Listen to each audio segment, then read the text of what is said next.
அன்பு உள்ளங்களுக்கு வணக்கம். நான் உங்கள் சுகந்தி பேசுகிறேன்.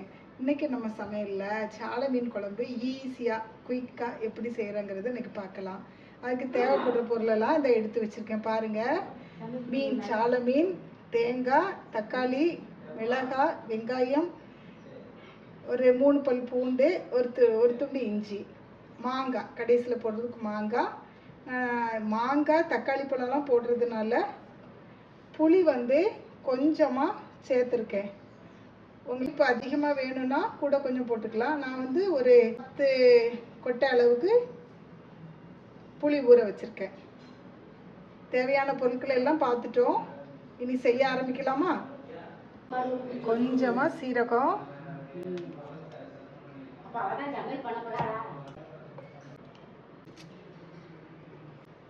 இது கூட 2 ஸ்பூன் வத்தல் பொடி போட்டுக்கிறோம்.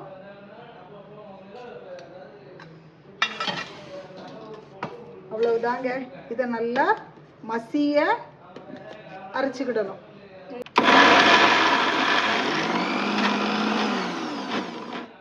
இந்த புளி பசஞ்சு தண்ணி வச்சு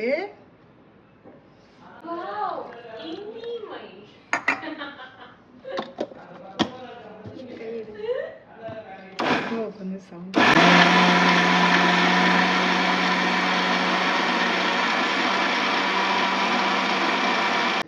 நல்லா மசிய மையா அரைச்சிக்கிடணும். சாலை மீன் குழம்புக்கு நல்லா மையா அரைச்சிடணும், எல்லா மசாலாவும் சேர்ந்து.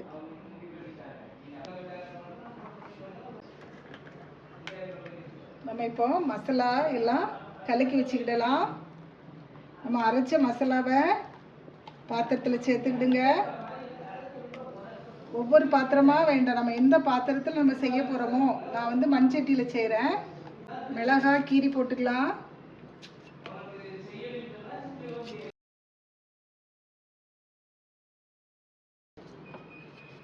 பொடிசா தக்காளி பழத்தை கொஞ்சம் கட் பண்ணி போட்டுக்கிடுங்க.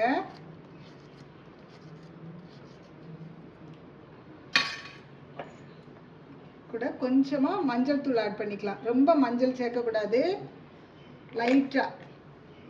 மிக்ஸி ஜாரை கழுவி அதில் புளியை கரைச்சி நம்ம அதில் ஊற்றிக்கலாம்.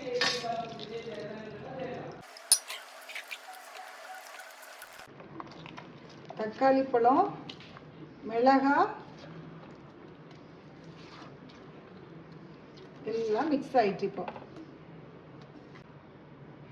நம்ம தேவைக்கு தண்ணி. உங்களுக்கு கட்டியான வேணுமா கொஞ்சம் கட்டியாக சேர்த்துக்கிடுங்க. மண்சட்டியில் தண்ணி நல்லா இழுத்துன்னு பார்த்துக்கிடுங்க. அதனால் கொஞ்சம் தண்ணியாக வச்சுக்கலாம்.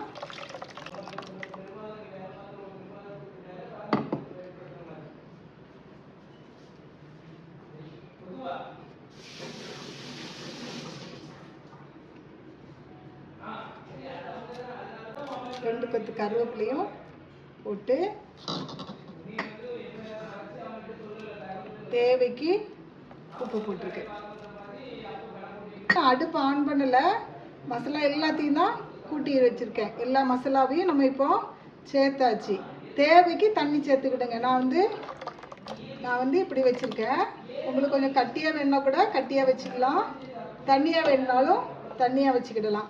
புளி உங்கள் தேவைக்கு எடுத்துக்கிடுங்க. நான் ஒரு தக்காளி பழம் 3 மிளகாய் போட்டிருக்கேன். 14 சாலை மீனுக்கு நான் இப்படி தண்ணி வச்சுருக்கேன் பார்த்துக்கிடுங்க. நீங்கள் கொஞ்சம் கட்டியாக கூட வச்சுக்கலாம். இனி ஸ்டவ் ஆன் பண்ணுறேன். இனிமேல் தான் எல்லா ப்ரொசீஜரும் முடிஞ்ச பிறகு தான் நான் ஸ்டவ் ஆன் பண்ணுறேன்.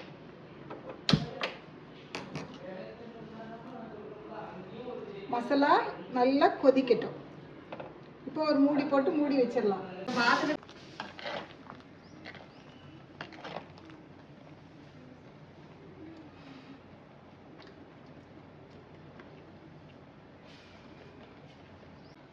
பாருங்க, நல்லா கொதிச்சிச்சு. நல்லா கொதி வந்துருச்சா?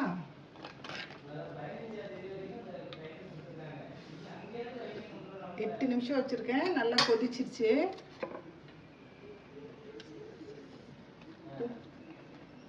இந்த டைம்ல நம்ம மீன் போடலாம்.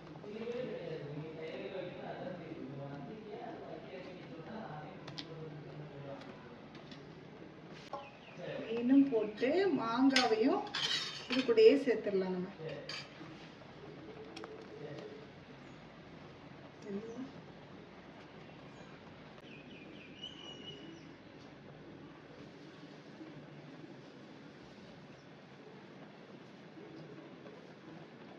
மீனை போட்டு கிண்டாம இப்படி ஆட்டி விட்டுட்டு ஃபுல் ஸ்பீடில் ஒரு 5 நிமிஷம் வேகட்டும். பாருங்க நல்லா கொதி வந்துருச்சா? 5 நிமிஷம் நல்லா ஃபுல் ஸ்பீடில் வச்சுருங்க.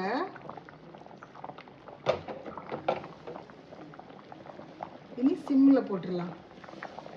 சிம்மில் போட்டு கொஞ்சம் வேகட்டும்.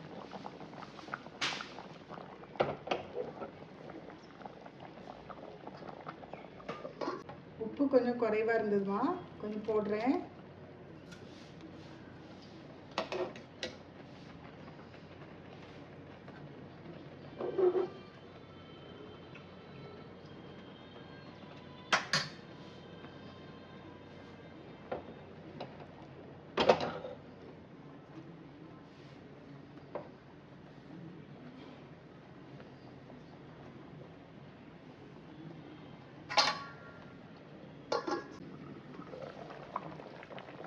பாருங்க மீன் குழம்பு நல்லா கொதிச்சிருச்சு. இந்த நேரத்தில் கொஞ்சம் கருவேப்பிலை போட்டுட்டு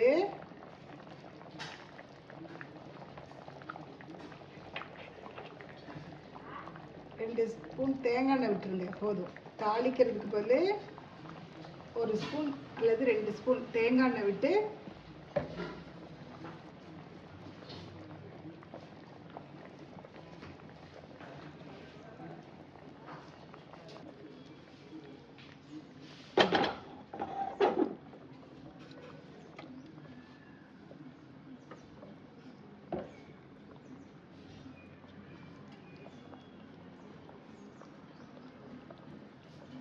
அவ்வளோதாங்க, மீன் குழம்பு ரெடி ஆயிடுச்சு. தேங்காய் எண்ணெய் ஊற்ற பிறகு ஃபுல் ஸ்பீடில் வச்சு நல்லா 2 கொதி தரன்னு கொதித்த பிறகு ஆஃப் பண்ணிவிட்டு மூடி வச்சிடலாம். அந்த மண் சட்டியில் இருக்கிறதுனால கொஞ்சம் நேரம் கொதிச்சிட்டு இருக்கும் பார்த்துடுங்க. எண்ணெயும் நல்லா பிரிய ஆரம்பிச்சிட்டு பார்த்திங்க, நம்ம ஊற்றின எண்ணெய் பிரிய ஆரம்பிச்சிட்டு இப்போ என்ன செய்யலாம், நம்ம அடுப்பு ஆஃப் பண்ணிடலாம். குழம்பு ரெடி ஆயிடுச்சு. ஒரு 20 நிமிஷத்துக்குள்ளே நீங்கள் எல்லாமே செய்து முடிச்சிடலாம். மீனை க்ளீன் பண்ணி வச்சுட்டு தேங்காய் எல்லாம் திருவி வச்சு மசாலா ரெடி பண்ணிட்டீங்கன்னு வச்சுக்கிட்டுங்களேன், அவ்வளவுதான். ஸ்டவ்வில் கிடக்கிற நேரம் மட்டும்தான். அந்த நேரத்துக்குள்ளே நீங்கள் பாத்திரம் கழுவ க்ளீன் பண்ண அந்த வேலையெல்லாம் நீங்கள் முடிச்சிடலாம். சரியா? சுவையான சால மீன் குழம்பு ஈஸியாக ரெடி பண்ணியாச்சு. சாப்பிட்லாமா? ஈஸியாக நம்ம சால மீன் குழம்பு வச்சாச்சு பார்த்துடுங்க. ரொம்ப குயிக்காக செஞ்சிடலாம். 1/2 மணி நேரத்துக்குள்ளே எல்லாம் ரெடி ஆயிரும். வேலைக்கு போகிறவங்க, வீட்டில் இருக்கவங்க, குட்டி பிள்ளைகள் வச்சுருக்கவங்க யாருனாலும் இதை ரொம்ப ஈஸியாக செஞ்சிடலாம் பார்த்துடுங்க. இந்த மீன் குழம்பு வீடியோவை பார்த்துட்டு லைக் கொடுங்க, ஷேர் கொடுங்க, சப்ஸ்கிரைப் பண்ணுங்கள். நீங்களும் எப்படி மீன் குழம்பு செய்வீங்கன்னு சொல்லி எனக்கு கமெண்டில் சொல்லுங்கள். Okay, thank you.